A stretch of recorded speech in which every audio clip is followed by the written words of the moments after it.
ಸಾಯೋಣ ಅಂತ ಬುದ್ಧನ ವಿಗ್ರಹ ಮುಂದೆ ಕೂತ್ಕೊಂಡು ಆತ್ಮಹತ್ಯೆಗೆ ಪ್ರಯತ್ನ ಮಾಡ್ತಾನೆ. ಗುರುಗಳಿಗೆ ಅದನ್ನು ನೋಡಿ ತುಂಬ ಕೋಪ ಬರುತ್ತೆ. ಒಂದು ಕೋಲನ್ನು ತೆಗೆದುಕೊಂಡು ಬಂದು ಅವರು ಅವನ ಬೆನ್ನಿಗೆ ಸರಿಯಾಗಿ ಹೊಡಿತಾರೆ. ರಕ್ತ ಬರೋ ರೀತಿಯಲ್ಲಿ ಹೊಡೆದು ಏನು ಮಾಡ್ತಾರೆ ಅಂದರೆ, ಒಂದು ಹಗ್ಗದ ಸಹಾಯದಿಂದ ಅವನನ್ನು ಕಟ್ಟಿ ಆ ಕುಟೀರದ ಸೀಲಿಂಗ್ ಏನಿರುತ್ತೆ ಅದಕ್ಕೆ ಅವನ್ನ ಕಟ್ಟಿ ನೇತಾಕ್ತಾರೆ. ಆ ಹಗ್ಗಕ್ಕೆ ಕೆಳಗಡೆ ಒಂದು ಮೇಣದ ಬತ್ತಿಯನ್ನು ಇಡ್ತಾರೆ. ಅದು ಆ ಹಗ್ಗವನ್ನು ಅದು ಸುಡ್ತಾ ಇರುತ್ತೆ. ಗುರುಗಳು ಹೊರಗಡೆ ಬರ್ತಾರೆ.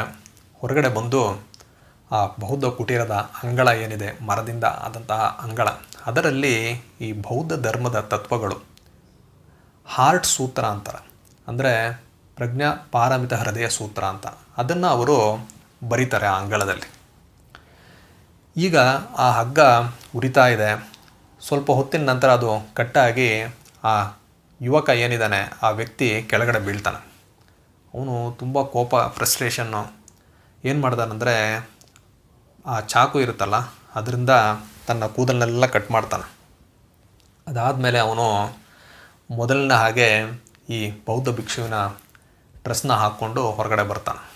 ಗುರುಗಳು ಅವನನ್ನು ನೋಡಿ ಹೇಳ್ತಾರೆ, ನಿನ್ನಲ್ಲಿರುವ ಕೋಪ ಎಲ್ಲ ಹೋಗಬೇಕಂದ್ರೆ ನಾನು ಇಲ್ಲಿ ಬರೆದಿರುವಂತಹ ಈ ಹಾರ್ಟ್ ಸೂತ್ರ ಏನಿದೆ ಇದನ್ನೆಲ್ಲ ನೀನು ನಿನ್ನ ಚಾಕುವಿನಿಂದ ಕೆತ್ತು ಅಂತ ಹೇಳ್ತಾರೆ.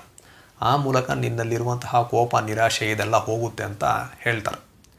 ಸರಿ ಅಂತ ಆ ವ್ಯಕ್ತಿ ಏನು ಮಾಡ್ತಾನಂದರೆ ಅದನ್ನು ಕೆತ್ತೋದಕ್ಕೆ ಶುರು ಮಾಡ್ತಾನೆ.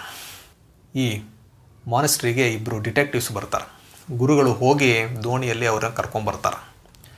ಅವರು ಬರ್ತಾ ಇದ್ದ ಹಾಗೆ ಯುವಕ ಏನು ಮಾಡ್ತಾನೆ, ಚಾಕುನ ತೋರಿಸ್ತಾನೆ. ಆ ಡಿಟೆಕ್ಟಿವ್ಸು ಗನ್ನ ಪಾಯಿಂಟ್ ಮಾಡ್ತಾರೆ. ಆಗ ಗುರುಗಳು ಆ ಯುವಕನಿಗೆ ಹೇಳ್ತಾರೆ, ಏನು ಮಾಡ್ತಾ ಇದೆಯಾ ನೀನು, ನಾನು ಹೇಳಿದ ಕೆಲಸ ಮಾಡು, ಕೆತ್ತದನ್ನ ಕಂಟಿನ್ಯೂ ಮಾಡು ಅಂತ ಹೇಳ್ತಾರೆ. ಡಿಟೆಕ್ಟಿವ್ಸ್ಗೆ ಹೇಳ್ತಾರೆ, ನೋಡಿ ಇದು ಹಾರ್ಟ್ ಸೂತ್ರ, ಇದನ್ನು ಕೆತ್ತೋದ್ರಿಂದ ಅವನ ಕೋಪ, ನಿರಾಶೆ ಎಲ್ಲ ಕಡಿಮೆ ಆಗುತ್ತೆ, ಆಮೇಲೆ ನೀವು ಅವನ್ನ ಕರ್ಕೊಂಡು ಹೋಗ್ಬೋದು ಅಂತ ಹೇಳ್ತಾರೆ. ಸರಿ ಅಂತ ಡಿಟೆಕ್ಟಿವ್ಸು ಒಪ್ಕೊಳ್ತಾರೆ. ವೆಯ್ಟ್ ಮಾಡ್ತಾರೆ ಅವರು.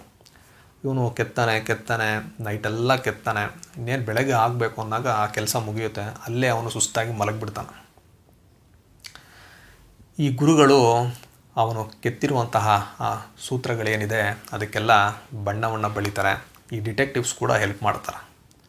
ಸ್ವಲ್ಪ ಹೊತ್ತು ಆದಮೇಲೆ ಏನು ಮಾಡ್ತಾರೆ, ಗುರುಗಳು ಮಲಗಿರುವಂತಹ ತನ್ನ ಶಿಷ್ಯನ ಎಬ್ಬರಿಸಿ ಹೇಳ್ತಾರೆ, ನೀನು ಹೊರಡೋ ಸಮಯ ಬಂತು, ನಡಿ ಅಂತ ಹೇಳ್ತಾರೆ. ಡಿಟೆಕ್ಟಿವ್ಸು ಆ ವ್ಯಕ್ತಿಯನ್ನು ಕರೆದುಕೊಂಡು ದೋಣಿಯಲ್ಲಿ ಅಲ್ಲಿಂದ ಹೊರಟೋಗ್ತಾರೆ. ಈಗ ಗುರುಗಳಿಗೆ ಅನಿಸುತ್ತೆ ತನ್ನ ಜೀವನ ಮುಗಿತಾ ಬಂತು, ತಾನು ಇನ್ನೂ ಇದ್ದು ಪ್ರಯೋಜನ ಇಲ್ಲ ಅಂತ ಅವ್ರು ಅಂದ್ಕೊಳ್ತಾರೆ. ಅವ್ರು ಏನು ಮಾಡ್ತಾರೆ ಅಂದರೆ, ಆ ದೋಣಿ ಇರುತ್ತಲ್ಲ, ಆ ದೋಣಿಯಲ್ಲಿ